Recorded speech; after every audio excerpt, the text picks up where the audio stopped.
अटल tunnel, Rohtang समेत पांगी और भरमौर में बर्फबारी, चंबा में हुई बारिश। हिमाचल प्रदेश के उच्च पर्वतीय क्षेत्रों में शुक्रवार शाम को मौसम ने फिर करवट बदली। अटल टनल, रोहतांग क्षेत्र सहित पांगी और भरमौर की ऊंची चोटियों पर शुक्रवार को ताजा बर्फबारी हुई। चंबा जिले के कई क्षेत्रों में हल्की बारिश दर्ज की गई। इससे इन क्षेत्रों में पारा फिर से गिर गया है और मौसम में ठंडक बढ़ गई है। अटल टनल की तरफ गए पर्यटकों ने भी ताजा बर्फबारी का खूब आनंद लिया। वहीं पश्चिमी विक्षोभ कमजोर पड़ने के बाद प्रदेश के अन्य क्षेत्रों में मौसम साफ रहा। राजधानी शिमला सहित अधिकांश क्षेत्रों में दिन भर धूप खिली रही। हिमाचल में गरीब की गुहार, मंत्री जी मैं दिया जलाकर रह लूंगा, कहां से दूं 12,000 बिल। हिमाचल प्रदेश में स्मार्ट मीटर लगाए जाने के बाद बढ़ती बिजली बिलों को लेकर लोगों की परेशानियां लगातार सामने आ रही है। प्रदेश के कई जिलों से उपभोक्ताओं द्वारा अचानक कई गुना बढ़े बिजली बिल मिलने की शिकायतें मिल रही हैं, जिसके चलते अब लोग स्मार्ट मीटर लगाने का विरोध भी कर रहे हैं। इस सब के बीच हिमाचल के सोलन जिला में आयोजित सरकार आपके द्वार कार्यक्रम में कुछ इस तरह का एक मामला सामने आया, जिसने बिजली व्यवस्था पर सवाल खड़े कर दिए। दरअसल सोलन जिले के जोनाजी क्षेत्र में प्रदेश सरकार के सरकार गांव के द्वार कार्यक्रम का आयोजन किया गया था। इसकी अध्यक्षता स्वास्थ्य मंत्री कर्नल धनीराम शांडिल कर रहे थे। इस कार्यक्रम में एक बुजुर्ग व्यक्ति ने मंच के सामने पहुंचकर अपने बिजली बिल की समस्या उठाई और सरकार से राहत की मांग की। फरियादी ने बताया कि वर्षों से उसका मासिक बिजली बिल 250 से 300 रुपए के बीच आता था, लेकिन अब उसे अचानक 12,000 रुपए का बिजली बिल थमा दिया गया। आर्थिक रूप से कमजोर होने के कारण वह इतनी बड़ी राशि जमा नहीं कर पाया, जिसके चलते बिजली विभाग ने उसका कनेक्शन भी काट दिया। वहीं पीड़ित ने भावुक स्वर में कहा कि उसने कई बार बिजली बोर्ड के कार्यालय के चक्कर लगाए, लेकिन उसकी सुनवाई नहीं हुई। उसने कहा कि यदि इतनी महंगी बिजली ही देनी है तो वह अंधेरे में रहना ज़्यादा बेहतर समझेगा। उसने यहाँ तक कह दिया कि मंत्री जी मैं दिया जलाकर ही रह लूँगा, जिसके लिए मैंने दिए भी खरीद लिए हैं और ज़रूरत पड़ी तो पुराने समय की तरह बिना बिजली के ही जीवन गुजार लेगा। पत्नी से मामूली कहासुनी पर पति ने दी जान, 6 दिन की मासूम के सिर से उठा पिता का साया। मंडी जिला के उपमंडल धर्मपुर में हृदय विदारक घटना सामने आई, जहां पत्नी से मामूली कहासुनी पर एक युवक ने फंदा लगाकर अपनी जान दे दी। दुखद बात तो यह है कि मृतक अपने पीछे 6 दिन की मासूम बच्ची छोड़ गया है। जानकारी के अनुसार धर्मपुर क्षेत्र की कुम्हारड़ा पंचायत के कुम्हारड़ा गाँव में धीरज कुमार उम्र 32 वर्षीय की बीती रात अपने पत्नी के साथ किसी बात पर कहासुनी हो गई। इसके बाद वह बिना खाना खाए सोने के लिए अपने कमरे में चला गया। रात करीब 9:30 पर जब उसकी मां उसे खाना देने गई तो कमरा अंदर से बंद पाया।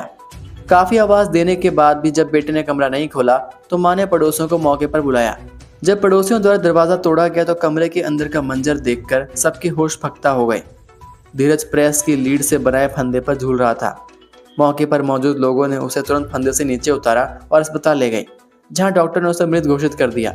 वहीं पुलिस मामले की जांच कर रही है। 1 मार्च से होंगे यह बड़े बदलाव, आपकी जेब पर पड़ेगा असर, व्हाट्सएप नियम भी बदलेंगे। हिमाचल प्रदेश और देश में 1 मार्च से कई बड़े बदलाव लागू होने वाले हैं, जिनका सीधा असर आपकी जेब और रोजमर्रा के खर्चों पर पड़ेगा। डिजिटल पेमेंट, बैंकिंग, किराया और यहाँ तक कि व्हाट्सएप के नियम भी अब बदलने वाले हैं। इसलिए समय रहते इन बदलावों की जानकारी रखना जरूरी है, ताकि आपका पैसा और डिजिटल लेन देन दोनों सुरक्षित रहे। इन दिनों डिजिटल लेन देन बढ़ने के साथ साथ ऑनलाइन फ्रॉड और हैकिंग का खतरा भी बढ़ गया है। ऐसे में बैंक और डिजिटल प्लेटफॉर्म अब सुरक्षा को और मजबूत बनाने की तैयारी कर रहे हैं। विशेषकर बड़े अमाउंट वाले ट्रांजेक्शन में अब सिर्फ यूपीआई पिन या पासवर्ड से काम नहीं चलेगा। इसमें बायोमेट्रिक ऑथेंटिकेशन या कोई अतिरिक्त सुरक्षा कदम लागू किए जा सकते हैं।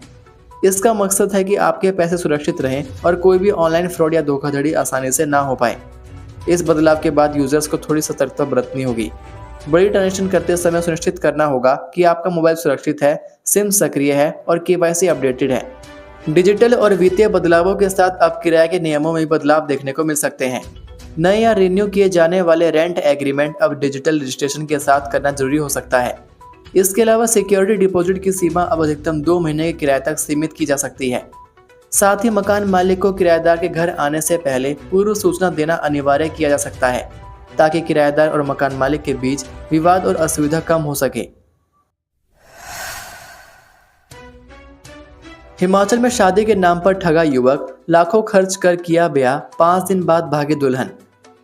हिमाचल प्रदेश में शादी के नाम पर ठगी के मामले लगातार सामने आ रहे हैं, जहां प्रदेश के भोले भाले युवकों को सुनियोजित तरीके से निशाना बनाया जा रहा है।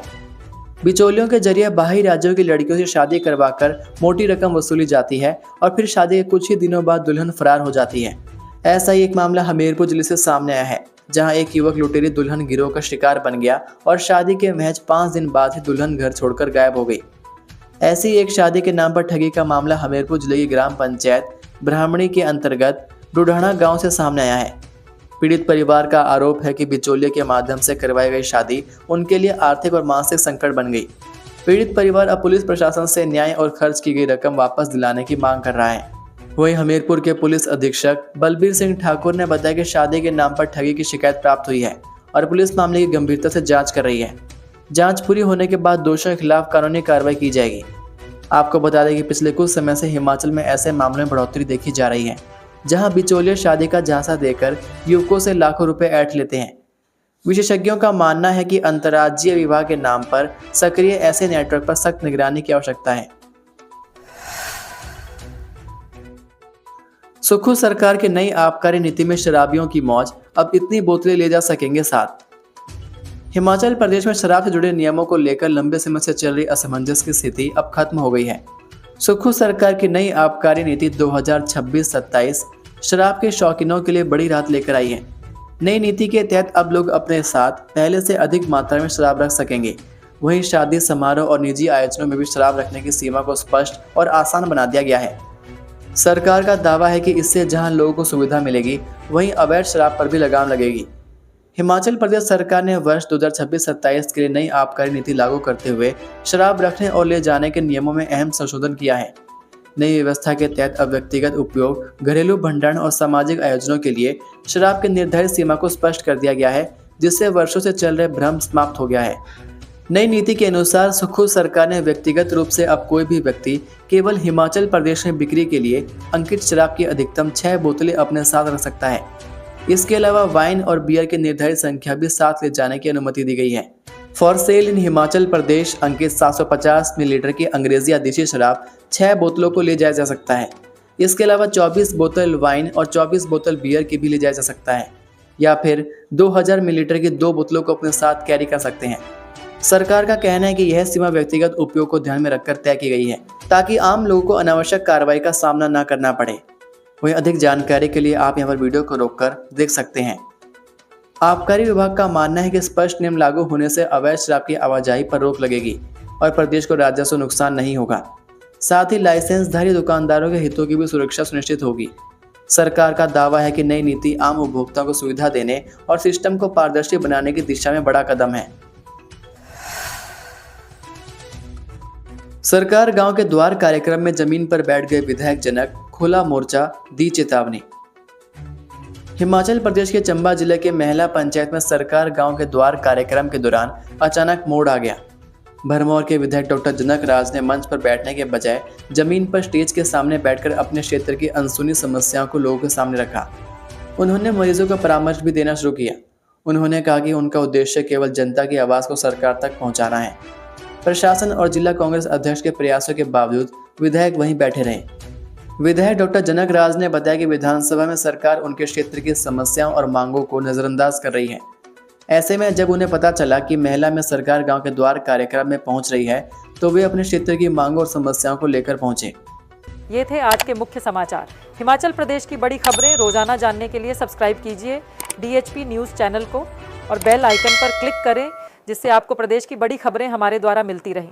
वीडियो को लाइक और शेयर ज़रूर कीजिए और आप हमारी वीडियो कौन से शहर से देख रहे हैं, नीचे कमेंट करके ज़रूर बताइए। वीडियो में अंत तक बने रहने के लिए आपका बहुत बहुत धन्यवाद। जय हिंद, जय भारत, जय हिमाचल।